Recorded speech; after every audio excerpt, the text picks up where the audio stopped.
ஸ்லோகம் படிச்சுட்டு பார்க்கலாம். ஸ்லோகா நம்பர் 7. யோகயுக்தோ விஷுத்தாத்மா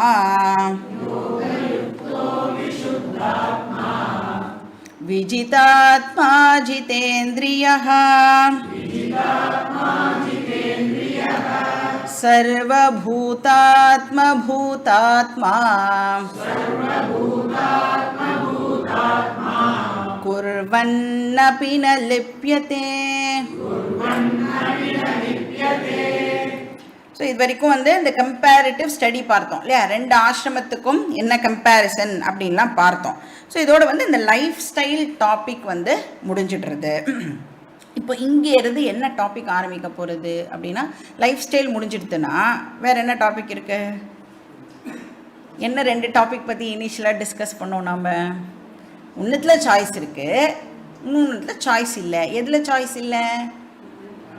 சாதனால சாய்ஸ் இல்லை. அப்போ என்ன டாபிக்குள்ளே நுழைய போகிறோம்? சாதனா டாபிக்குள்ளே நுழைய போகிறோம்.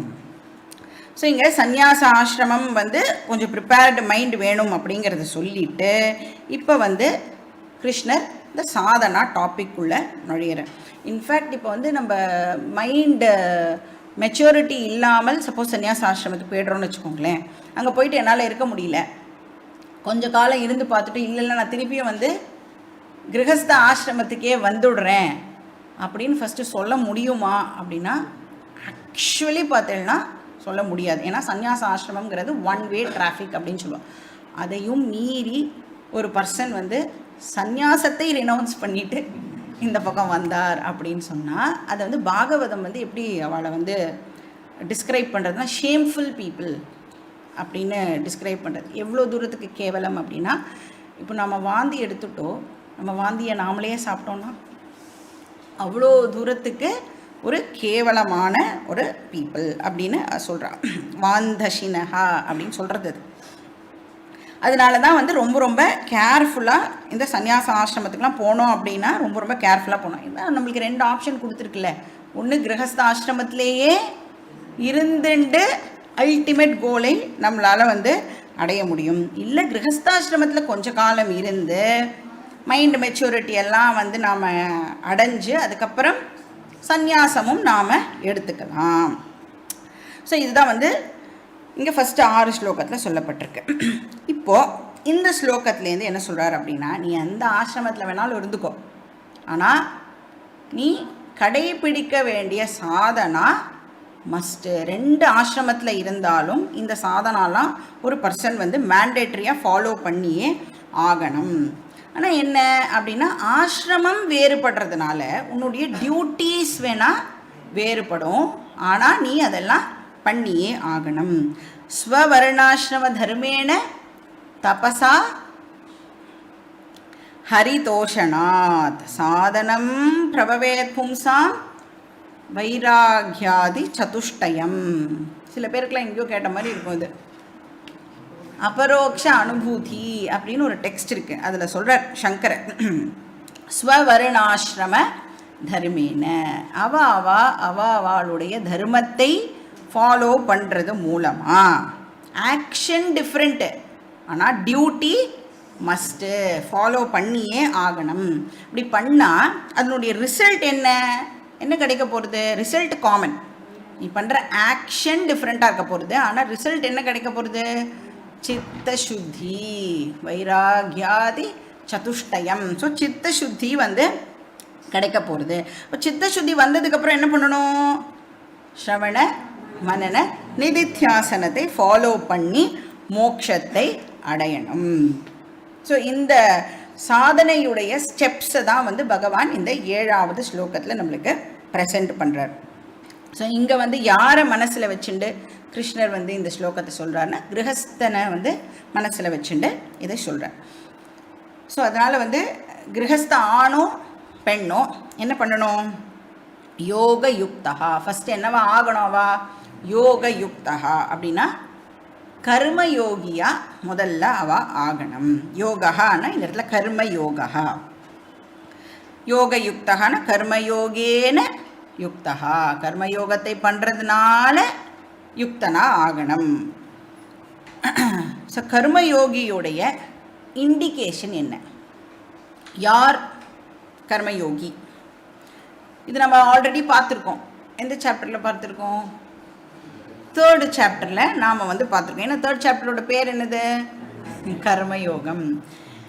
மயி சர்வாணி கர்மாணி சந்நிஸ்யாத்யாத்ம சேதசா நிராஷீர் நிர்மமோ பூத்வா யுத்தஸ்வ விகதச்வரஹா அப்படின்னு ஒரு 5 பாயிண்ட் ப்ரோக்ராம் அப்படின்னு கர்மயோகியை பற்றி நாம் அந்த ஸ்லோகம் படிக்கும்போது பார்த்தோம்.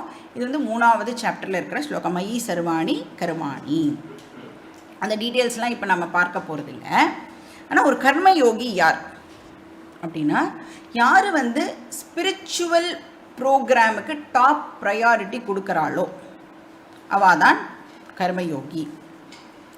ஒரு ஸ்பிரிச்சுவல் க்ரோத்துக்கு அந்த அந்த இன்னர் க்ரோத் இருக்குல்ல, எக்ஸ்டர்னல் க்ரோத் வேறு, இன்டர்னல் க்ரோத் வேறு. அந்த இன்டர்னல் க்ரோத்துக்கு யார் டாப் ப்ரையாரிட்டி கொடுக்குறாளோ அவளை நாம் கர்மயோகி அப்படின்னு சொல்கிறோம். இப்போ அதுக்காக மெட்டீரியல் க்ரோத்தே வேண்டாமா, நான் வீடு வாங்க வேண்டாமா, கார் வாங்க வேண்டாமான்னா எல்லாமே வாங்கலாம், எல்லாமே பண்ணலாம்.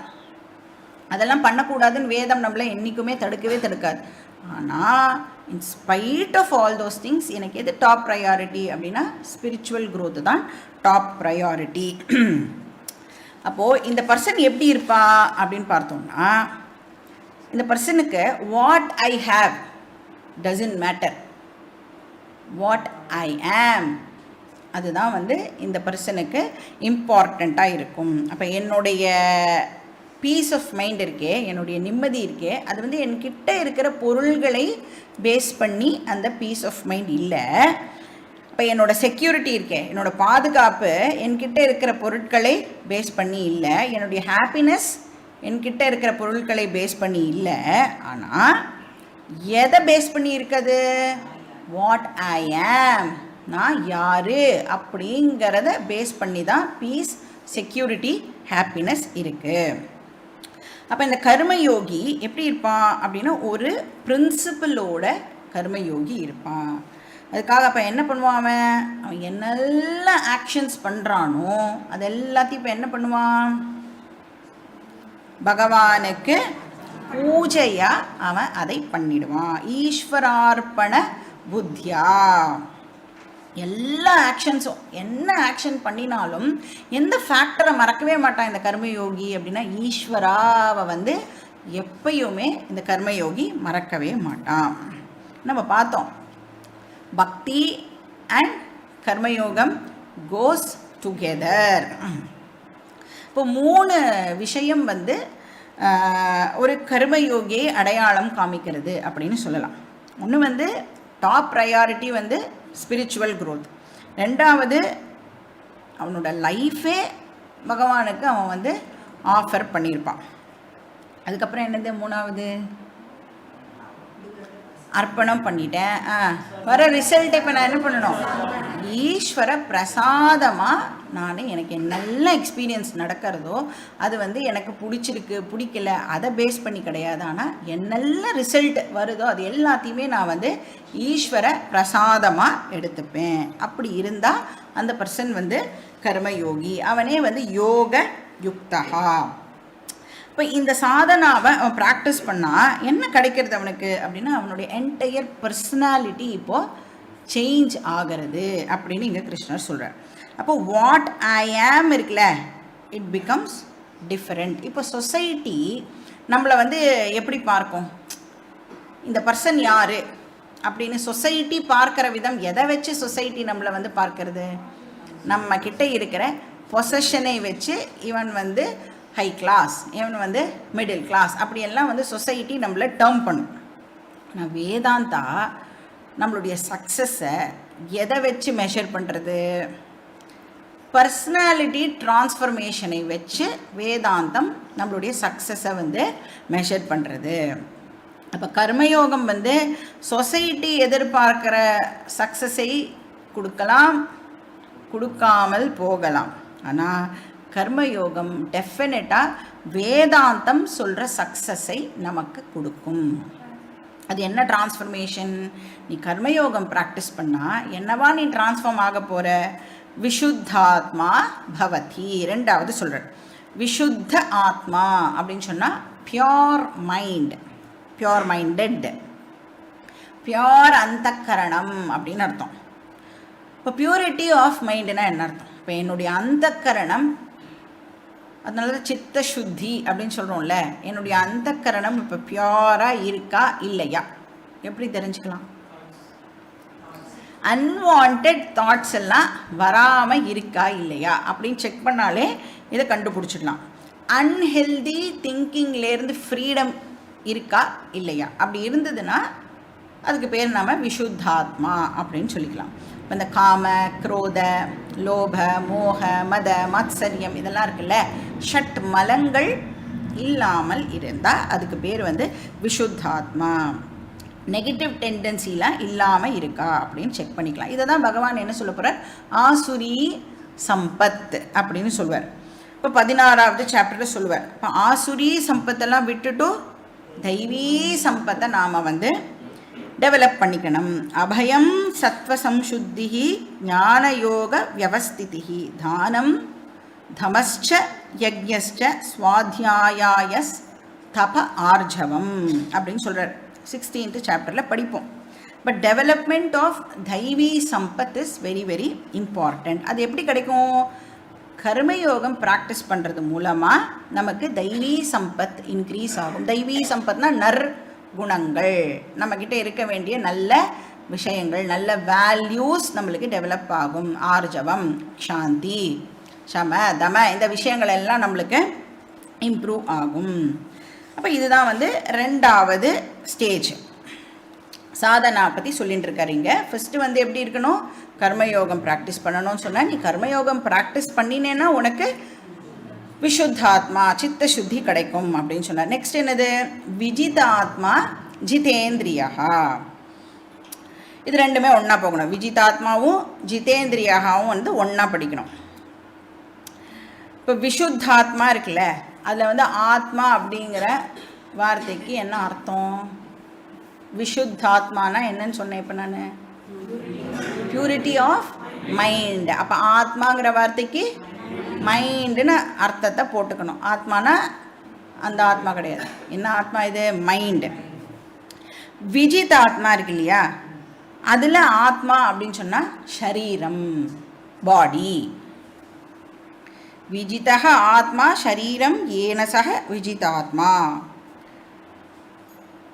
இப்போ ஜிதேந்திரியா அப்படின்னா என்ன அர்த்தம்?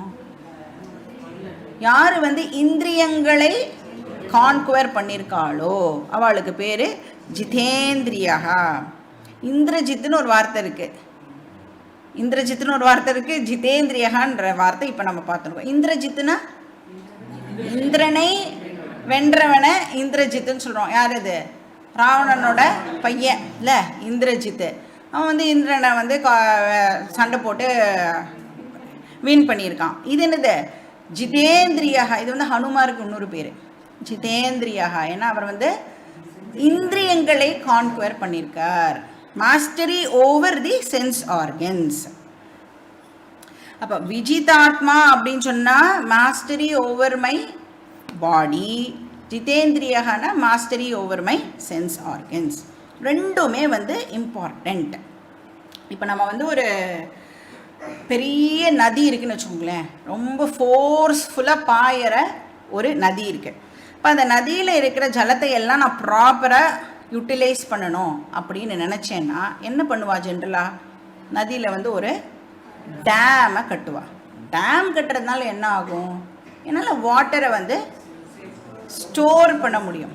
பட் இன்னொரு இம்பார்ட்டண்ட் விஷயமும் நம்ம பண்ணணும். என்ன பண்ணணும்? டேம் கட்டினா மட்டும் போகாது, அந்த வாட்டரை சேனலைஸும் பண்ணணும், டைரக்ட் பண்ணி விடணும். நீங்கள் டைரக்ட் பண்ணலைன்னா அந்த வாட்டரோட ஃபோர்ஸில் நாம் கட்டின டேமே இப்போது உடஞ்சி போயிடும். அப்போ ரெண்டு விஷயமும் வெரி வெரி இம்பார்ட்டண்ட். அப்போது ஜிதேந்திரியாவும் இம்பார்ட்டண்ட்டு, விஜிதாத்மாவும் இம்பார்ட்டண்ட். இப்போ நமக்கு அந்த நதியில் எவ்வளோ அந்த பவர், அந்த எனர்ஜி இருக்கோ அந்த மாதிரி ஒருத்தர்கிட்டையும் அவ்வளோ எனர்ஜி வச்சுட்டுருக்கோம். ஃபிசிக்கல் எனர்ஜி இருக்குது, சென்சரி எனர்ஜி இருக்குது, இன்டெலெக்சுவல் எனர்ஜி இருக்குது, இமோஷ்னல் எனர்ஜி இருக்குது, நிறைய இருக்குது. ஆனால் என்ன பண்ணிட்டு இருக்கோம் இப்போ? அதை ப்ராப்பராக டேப் பண்ணாமல் அதை எங்கெங்கெல்லாமோ வந்து வேஸ்ட் பண்ணிட்டு இருக்கோம். இப்போ அதையே நாம் ஸ்டோர் பண்ணி சேனலைஸ் பண்ணோம் அப்படின்னு சொன்னால் டெஃபினட்டாக நம்மளால் நம்மளோட கோலை ரீச் பண்ண முடியும். ஸோ விஷுத்தாத்மா பவதி ஜிதேந்திரியா பவதி. ஒன்ஸ் ஒரு பர்சன் இதை பண்ணி ப்யூரிஃபை ஆனதுக்கப்புறம் அவனே எதுக்கு இப்போ குவாலிஃபை ஆகிடுறான்? ஞான யோகம் ப்ராக்டிஸ் பண்ணுறதுக்கு குவாலிஃபை ஆகிடுறான். அவனை வந்து ஞான யோக்கிய புருஷா அப்படின்னு சொல்கிறான். இப்போ precondition for self knowledge, ஞானத்துக்கு வரணும்னா எனக்கு என்ன இருக்க வேண்டியிருக்கு? ஒரு யோக்கியதா எனக்கு தேவைப்படுறது. எந்த விஷயம் பண்ணணுன்னாலும் ஒரு குவாலிஃபிகேஷன் நம்மளுக்கு தேவைப்படுறது இல்லையா? இப்போ ஒரு யூனிவர்சிட்டிக்குள்ளே போகணுன்னா அந்த என்ட்ரன்ஸ் எழுதினா தான் அந்த யூனிவர்சிட்டிக்குள்ளே என்னால் என்டர் பண்ண முடியும் இல்லையா? அந்த மாதிரி ஞான யோகத்துக்கு நான் வரணும், ஞான யோகத்தில் சொல்கிற விஷயங்கள் எனக்கு புரியணும் அப்படின்னு சொன்னால் எனக்கு அதுக்கான குவாலிஃபிகேஷன் தேவைப்படுறது. ஸோ யோக்கிய புருஷகாவாக அவன் இப்போ ஆகிறான். இப்போ இந்த ஞான யோக்கியதா இருக்குல்ல, இதை டெவலப் பண்ணுறதுக்கு தான் நம்மளுடைய என்டையர் ரிலீஜியஸ் லைஃப் நம்மளுக்கு ஹெல்ப் பண்ணுறது. நாம் பண்ணுற அத்தனை பூஜை, பாராயணம், ஜபம், இதெல்லாம் க்ஷேத்ராடனம் போகிறது, இதெல்லாம் எதுக்கு நமக்கு ஹெல்ப் பண்ணும் அப்படின்னா நம்மளுடைய ஞான யோக்கியதாவை அது வந்து வளர்த்து விடும். அப்போ கர்ம காண்டம் முழுக்கவே எதுக்கு இருக்குது அப்படின்னா யோக்கியதாவை டெவலப் பண்ணுறதுக்காகவே இருக்குது. அப்போ கர்ம காண்டத்திலேயே இருந்து விடலாமான்னா யோக்கியதாவை அடைஞ்ச உடனே what is the next step? அதுக்கு நாம் போகணும். அப்போ ஞான காண்டத்துக்கு இப்போ போகணும். அதுதான் இங்கே சர்வபூதாத்மா பவதி அப்படின்னு சொல்கிறார். இப்போ இந்த இடத்துல என்ன ஆகுறது? கர்மயோகியே இப்போ என்னவா டிரான்ஸ்ஃபார்ம் ஆகிறான்? ஞான யோகியாக இப்போ அவன் டிரான்ஸ்ஃபார்ம் ஆகிறான். இப்போ ஆக்டிவாக சொசைட்டியில் பயங்கர பிஸியாக இருந்த ஒரு பர்சன் இப்போ வந்து விசாரம் பண்ணுற பர்சனாக டிரான்ஸ்ஃபார்ம் ஆகிறான். எக்ஸ்ட்ரோவர்ட்டடாக இருந்த பர்சன் இப்போ என்னவா ஆகிறான்? இன்ட்ரோவர்ட்டாக ஆகிறான். ஏன்னா வெளியிலேயே சுற்றின்னு இருந்தோன்னா நம்மளால் வந்து என்னை பற்றி தெரிஞ்சுக்க முடியாது. பராஞ்சி காணியாக இருந்தோன்னா நம்மளால் வந்து இந்த விஷயத்தை படிக்க முடியாது. அப்போ இந்த ஞான யோகத்தை ஃபாலோ பண்ணுறது மூலமாக இந்த பர்சனுக்கு என்ன நாலேஜ் கிடைக்க போகிறது? அதை தான் இங்கே ஒரே வார்த்தையில் கிருஷ்ணர் சொல்லிட்டார். சர்வ பூதாத்மா அப்படின்னு ஒரு வார்த்தையில் சொல்லியிருக்கார். அவனுக்கு வந்து என்ன நாலேஜ் கிடைக்க போகிறது அப்படிங்கிறத, என்ன நாலேஜ்? ஸோ இந்த ஞான யோகத்தை நாம் ஃபாலோ பண்ணோன்னா நம்ம என்ன தெரிஞ்சுக்கிறோம்? நான் யாருன்னு தெரிஞ்சுக்கிறேன் இல்லையா? நான் யாருன்னு தெரிஞ்சுக்கிறேன்? கான்ஷியஸ்னஸ் அப்படின்னு தெரிஞ்சுக்கிறேன் இல்லை? நான் வந்து கான்ஷியஸ்னஸ், அந்த கான்ஷியஸ்னஸ் இந்த பாடியிலேருந்து டிஃப்ரெண்ட் ஆனது, இதை வந்து நான் தெரிஞ்சுக்கிறேன். இந்த கான்ஷியஸ்னஸ் வந்து இந்த பாடியிலேருந்து டிஃப்ரெண்ட் ஆனது அப்படின்னு கேட்ட உடனே என்ன எக்ஸாம்பிளை ஞாபகப்படுத்தி இதை நாம் மறுபடியும் அண்டர்ஸ்டாண்ட் பண்ணிக்க ட்ரை பண்ணோம்? என்ன எக்ஸாம்பிள் ஞாபகம் வச்சுக்கணும்? இந்த ரூமில் என்ன இருக்குது இப்போது? இந்த ரூம் முழுக்க என்ன இப்போ பர்வேட் பண்ணிட்டு இருக்கேன்? லைட்டு வந்து இந்த ரூம் முழுக்க இருக்குது இல்லையா? இப்போ நான் தான் கான்ஷியஸ்னஸ் அப்படின்னு புரிஞ்சுக்கிறதுக்கு எப்படி இப்போ இதை புரிஞ்சுக்கணுன்னா இந்த எக்ஸாம்பிளை வச்சு தான் புரிஞ்சுக்கணும். இப்போ இந்த ஹால் முழுக்க வந்து லைட் இருக்குது. இந்த லைட் இப்போ என்ன பண்ணுறது அப்படின்னா என்னுடைய பாடி முழுக்க லைட்டு பர்வேட் பண்ணுறது. அப்படி பாடி முழுக்க லைட்டு பர்வேட் பண்ணாலும் லைட்டு வேறு, இந்த பாடி வேறு. கரெக்டாக? அது மாதிரி சைத்தன்யம் எல்லா இடத்துலையும் வியாபிச்சிருக்கு. அப்போ இந்த சரீரத்தையும் சைத்தன்யம் வந்து பர்வேட் பண்ணுறது. அப்படி இந்த பாடியை பர்வேட் பண்ணாலும் சைத்தன்யம் வேறு, இந்த பாடி வேறு. இப்போ சைத்தன்யம் ஒரு இண்டிபெண்ட் என்டிட்டி அப்படின்னு நான் வந்து ஞான யோகம் மூலமாக தெரிஞ்சுக்கிறேன். இதெல்லாம் வந்து எங்கே படிச்சிருக்கோம்? நம்ம கீதாவில் இதை பற்றிலாம் படிச்சிருக்கோமா இல்லையா? எந்த சாப்டரில் படித்தோம்? கான்ஷியஸ்னஸ் பற்றி செகண்ட் சாப்டரில் ஸ்லோகா நம்பர் 12 to 25 நாம் இதெல்லாம் படிச்சிருக்கோம். அதனால் போய் மறுபடியும் ஒரு வாட்டி நாம் அதை ரிவைஸ் பண்ணணும். அப்புறம் என்ன தெரிஞ்சுக்கிறோம், இந்த ஆத்ம சைத்தன்யம் இருக்கே அது வந்து இப்போ என்னுடைய சரீரத்தில் இருக்குது அப்படின்னு எனக்கு தெரியறது. என்னுடைய சரீரத்தில் இருக்கிற அதே ஆத்ம சைத்தன்யம் தான் எல்லாரோட சரீரத்திலையும் இருக்கு அப்படிங்கிற அறிவும் எனக்கு ஞான யோகம் மூலமாக கிடைக்கிறது. இப்போ வந்து அதே லைட் எக்ஸாம்பிளை நாம் எடுத்துட்டோம் அப்படின்னு சொன்னால், இப்போ இந்த லைட் வந்து எல்லா ஆப்ஜெக்ட்ஸ் மேலேயும் பர்வேட் பண்ணுறதா, மைக்கு மேலே பர்வேட் பண்ணுறது, புக்கு மேலே பர்வேட் பண்ணுறது, ஃபோன் மேலே பர்வேட் பண்ணுறது. ஆனால் இப்போ வந்து லைட்டு வந்து எப்படி தெரியறது நம்மளுக்கு, இங்கே ஒரு தனி லைட் இருக்கிற மாதிரி இருக்குது, இங்கே ஒரு தனி லைட் இருக்கிற மாதிரி இருக்குது, இங்கே ஒரு தனி லைட் இருக்கிற மாதிரி தெரியறது. ஆனால் எதனால் அப்படி தனித்தனியாக இருக்கிற மாதிரி தெரியறது, இந்த மைக்குக்கு ஒரு பவுண்ட்ரி இருக்குது, இந்த புக்குக்கு ஒரு பவுண்ட்ரி இருக்குது, இந்த ஃபோனுக்கு ஒரு பவுண்ட்ரி இருக்குது. அப்போ அதெல்லாம் லிமிட்டடாக இருக்கிறதுனால லிமிட்லெஸ் லைட் இப்போ எப்படி தெரியறது, பின்ன பின்னமாக நமக்கு இப்போ தெரியுது. ஆனால் லைட் எப்படிப்பட்டது, ஏகம், ஒரே லைட்டு தான் இருக்குது, அதில் எந்த விதமான டிவிஷன்ஸும் கிடையாது. அது வந்து நிஷ்கலம், ஒன் ஹோல் லைட்டு தான் எல்லா ஆப்ஜெக்ட்ஸ் மேலேயும் இப்போது பர்வேட் பண்ணுறது. அது மாதிரி ஏக ஆத்மா தான் எல்லா சரீரங்கள்லையும் இருக்குது. அப்போது சரீரங்களில் மட்டும் இல்லை, எல்லா ஆப்ஜெக்ட்ஸ்லையும் அதுதான் இருக்குது. அப்போ ஃபார்ம்லெஸ் கான்ஷியஸ்னஸ் தான் எல்லாத்தையுமே வந்து பர்வேடு பண்ணுறது. ஃபார்ம்டு ஆப்ஜெக்டை ஃபார்ம்லெஸ் கான்ஷியஸ்னஸ் வந்து பர்வேடு பண்ணுறது. அப்போ ஃபஸ்ட்டு என்ன தெரிஞ்சுக்கிறேன், நானா யார் இந்த இடத்துல, ஆத்மா சைத்தன்யம். நானாகிய சைத்தன்யம் இந்த உடம்புக்கு வேறாக இருக்கேன்.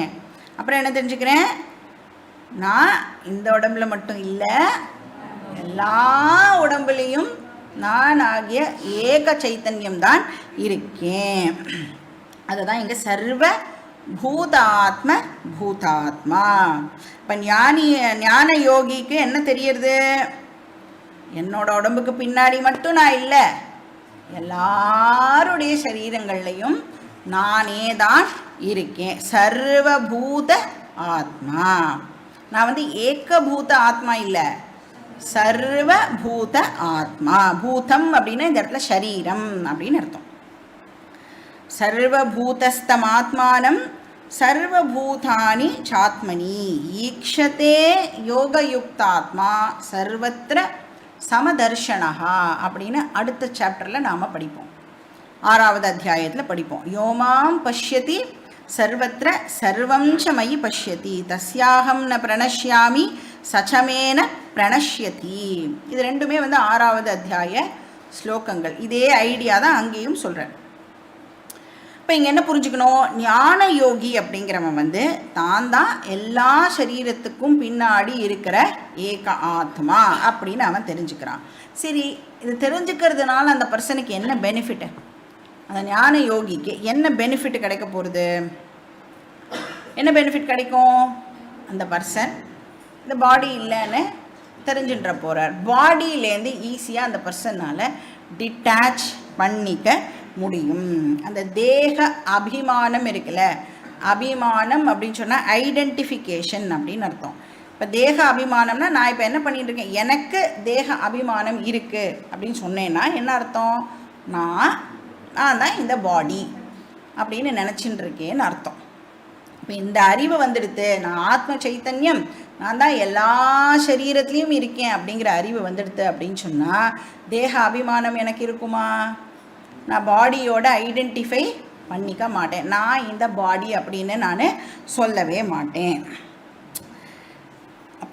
இப்போது ஜென்ரலாக வந்து நான் அப்படின்னு பேச ஆரம்பித்தாலே நம்ம எதை பேஸ் பண்ணி எனி கம்யூனிகேஷன் பண்ணுறோம், இந்த பாடியை வச்சு தான்.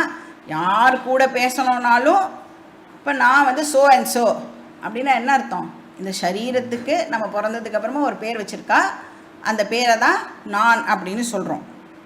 இப்போ இதெல்லாம் ஏன் பண்ணுறோம் அப்படின்னா தேக அபிமானம் இருக்கிறதுனால. நான் இந்த பாடி அப்படின்னு நான் ரொம்ப கன்ஃபர்ம்டாக நம்புறதுனால நான் வந்து நான் ஸோ அண்ட் ஸோ, நான் இத்தனாம் தேதி பிறந்திருக்கேன், என்னுடைய அப்பா இவர், என்னுடைய அம்மா இவர், இப்படி எல்லாம் நான் வந்து பேசுகிறேன் அப்படின்னா எதை பேஸ் பண்ணி பேசுகிறேன்? பாடியுடைய ஸ்டாண்ட் பாயிண்ட்லேருந்து தான் இது எல்லாமே பேசுகிறேன். இன்ஃபேக்ட் நம்மளுடைய என்டையர் லைஃபு எதை பேஸ் பண்ணி நடக்கிறது அப்படின்னா தேக அபிமானத்தை பேஸ் பண்ணி தான்.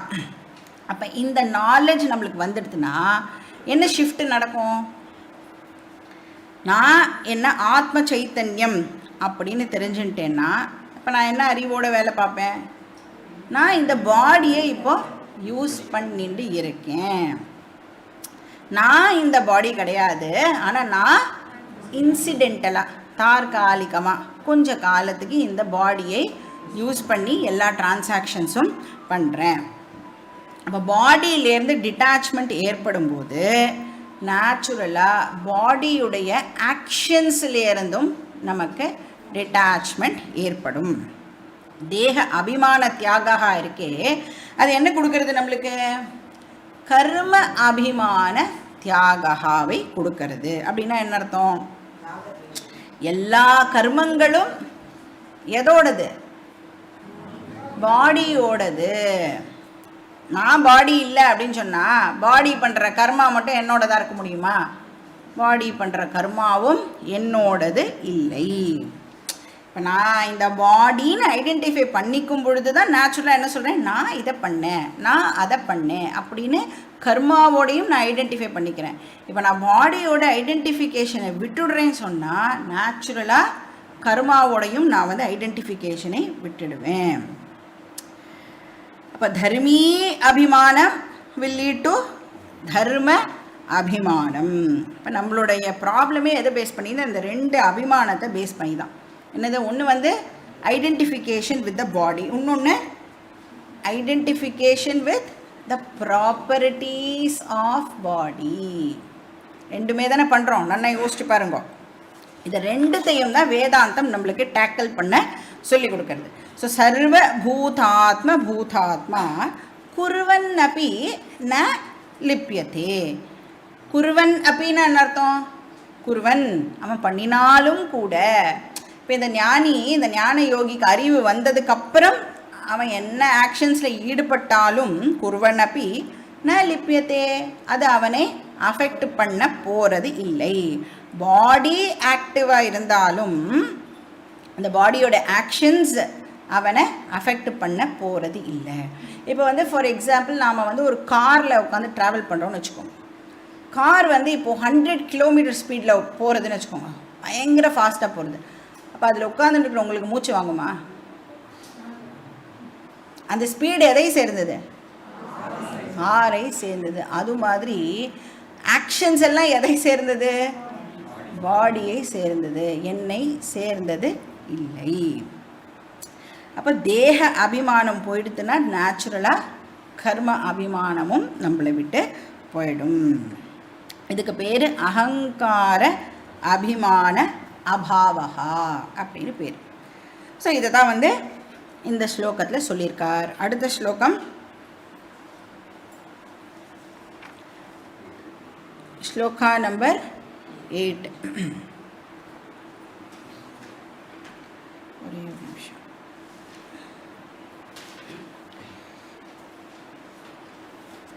இப்போ இந்த பர்சன் வந்து சப்போஸ் தன்னை வந்து உடம்போட ஐடென்டிஃபை பண்ணிக்கல அப்படின்னு சொன்னால் அந்த பர்சன் வந்து என்ன ஆகிறார் அப்படின்னா அகர்த்தா அப்படிங்கிற அறிவு அந்த பர்சனுக்கு இப்போ இருக்குது அப்படின்னு அண்டர்ஸ்டாண்ட் பண்ணிக்கிறோம். அப்போ நேச்சுரலாக அந்த பர்சன் அக்கர்த்தானா அவர் யாராகவும் இருந்தாகணும், அபோக்தாவாகவும் அந்த பர்சன் இருக்கார். அதனால தான் நம்ம வந்து 3rd சாப்டரில் இதை ஆல்ரெடி பார்த்துருக்கோம். பிரகிருத்தே கிரியமானானி குணை கர்மாணி சர்வசா அகங்கார விமூடாத்மா கர்த்தாகமிதி மன்யத்தே.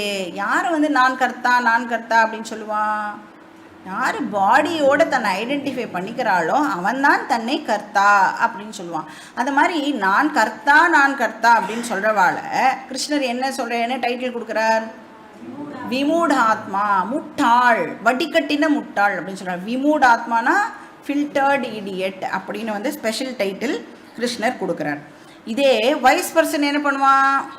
தத்துவவித்து மகாபாகோ குணகர்ம விபாகையோ குணாகுணேஷு வர்த்தந்தே இதி மத்வா ந சட்சதே. இதெல்லாம் ஆல்ரெடி நாம் பார்த்த ஸ்லோகங்கள். தத்துவவித்து அப்படின்னா ஒரு ஞானி, ஒரு வைஸ் பர்சன். இந்த உடம்பை வந்து அந்த ஞானி என்ன பண்ணுவார்னா ஆப்ஜெக்டிஃபை பண்ணி அவர் பார்ப்பார். இப்போ இந்த மைக்கு எப்படி நாம் பார்க்குறோமோ, மைக் இப்போ எப்படி இருக்குது? எனக்கு வெளியில் இருக்குது, எனக்கு வேறா இருக்குது. எப்படி நான் இதை ஆப்ஜெக்டிஃபை பண்ணி பார்க்குறேனோ அந்த மாதிரி ஞானி என்ன பண்ணுவார்? இந்த சரீரத்தை ஆப்ஜெக்டிஃபை பண்ணி பார்ப்பார். எனக்கு வேறானது இந்த சரீரம், எனக்கு வேறானது இந்த மைண்டு, எனக்கு வேறானது இந்த இன்டெலெக்ட் அப்படின்னு அவரால் ஆப்ஜெக்டிஃபை பண்ணி பார்க்க முடியும். அப்போ இந்த சரீரம் எப்படிப்பட்டதாக இருக்கும்? ஆப்வியஸாக subject to arrival and departure. இப்போ நம்ம வந்து ஒரு ஆபிச்சுவரி காலம் பேப்பர்லாம் இப்போ எத்தனை பேர் வாங்குறேன்னு தெரியல. முன்னாடி காலத்துலலாம் வந்து இந்த ஆபிச்சுவரி காலம்லாம் இருக்கும்ல, அது பார்க்கும்போது எப்படி படிப்போம்? அதை டோட்டல் டிட்டாச்மெண்ட்டோடு படிப்போம். ஏன் அப்படி படிக்க முடியறது நம்மளால்? யாரோ எனக்கும் அவளுக்கும் எந்த விதமான சம்பந்தமும் இல்லை. அப்போ என்ன சொல்லுவோம்? பிறந்தா ஒரு நாளைக்கு போய் தான் ஆகணும் அப்படிங்கிற அறிவோடு அந்த ஆபிச்சுவரி காலமை பார்ப்போம். இதே நம்மளுக்கு கொஞ்சம் பக்கத்தில் யாராவது போயிட்டா அந்த அறிவை அந்த நேரத்தில் வேலை பண்ணுமா? வேலை பண்ணாது. அப்போ எப்படி இருக்கோம் நம்ம வித் ரிகார்ட் டு அதர் சரீரம்? நமக்கு இந்த அறிவு வேலை பண்ணுறது. எப்போ ஆப்ஜெக்டிவாக இருக்கோமோ அப்போ இந்த அறிவு வேலை பண்ணுறதா? இப்போ நேச்சுரல் லாவை நம்மளால் புரிஞ்சுக்க முடியுது. எப்போ நேச்சுரல் லா நம்ம அக்செப்ட் பண்ணுறோம்? ஆப்ஜெக்டிவாக இருக்கும் பொழுது நேச்சுரல் இயற்கையாக நிறைய விதிகள்லாம் இருக்குல்ல, அதை எல்லாத்தையும் நம்மளால் எஸ் கரெக்டு அப்படின்னு நம்மளால் அக்செப்ட் பண்ணிக்க முடியாது. அப்போ objectivity leads to acceptance of God's law. எவ்வளோ ஒரு அற்புதமான ஒரு ஸ்டேட்மெண்ட் இது. சப்ஜெக்டிவிட்டி இருந்தது அப்படின்னு சொன்னால் என்ன ஆகும்? அக்செப்டன்ஸ் இருக்காது. எனக்கு இது வரக்கூடாது, ரெசிஸ்டன்ஸ் இன்க்ரீஸ் ஆகிறது, ப்ரொட்டஸ்ட் பண்ணுறோம், கோபம் வருது, டிப்ரெஷன் வருது. அப்போ என்ன பண்ணுறோம்? Against God's law. இப்போ ஆப்ஜெக்டிவிட்டி அக்செப்டன்ஸ் டுவர்ட்ஸ் காட்ஸ் லாவை இன்க்ரீஸ் பண்ணுறது, சப்ஜெக்டிவிட்டி ப்ரொட்டஸ்ட் டுவர்ட்ஸ் காட்ஸ் லாவை இன்க்ரீஸ் பண்ணுறது. அப்போ ஞானி எப்படி இருப்பான்னா தன்னோட உடம்பு இருக்குல்ல அதை வந்து சப்ஜெக்டிவாக பார்க்க மாட்டான். எப்படி பார்ப்பான்? சொன்ன மாதிரி ஒரு ஆப்ஜெக்டாக தான் இந்த சரீரத்தை பார்ப்பான். அப்போ ஞானியால் நேச்சுரலாக என்ன பண்ண முடியும்? நேச்சுரல் லாவை அக்செப்ட் பண்ண முடியும். அஸ்தி ஜாயத்தே வர்த்ததே விபரிணமத்தே அபக்ஷீயத்தே வினஷ்யதி. இந்த ஷட்டு விகாரம் இந்த சரீரத்துக்கு இருக்கு, இது வந்ததுன்னா ஒரு நாள் போய்தான் தீரும் அப்படின்னு இந்த ஞானியால் அண்டர்ஸ்டாண்ட் பண்ணிக்க முடியும். இதுக்கு பேர் டிட்டாச்மெண்ட். அதனால அவருக்கு ந லிப்பியத்தே, எந்த விதமான பாதிப்பும் ஏற்படுறது இல்லை. என்ன ஆக்ஷன்ஸ் பண்ணினாலும் அது வந்து ஞானியை அஃபெக்ட் பண்ணுறது இல்லை.